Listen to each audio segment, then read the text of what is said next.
on ju siin ilus vaade katuselt. Ma olen alati oma õpipoistele öelnud, et korstnapühkija peab kannatama kahte asja. Üks asi on kõrgus ja teine asi on hästi palju kohvi. Miks kohvi? Kunagi juhtus 6-7 aastat tagasi, detsembrikuus, samasugune ilm, juhtus muga üks lugu. Käisin ühe vanaproua juures külas, tema korstnaid ja küttekoldet puhastamas.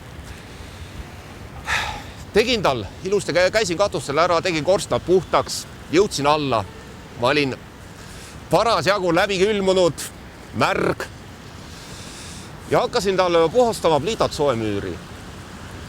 Nagu vanaprouadel kombeks, proua sebib mu ümber ja kogu aeg pärib. Kus ta saab abiks olla? No kus ta saab? Ole hea, tee kohvi, sest külm on.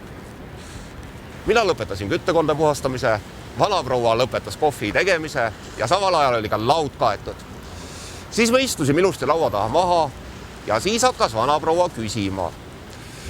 Korstnapühkija lihtsalt on kohati nagu perepsühholoog. Ta rääkis oma pool elulugu ära.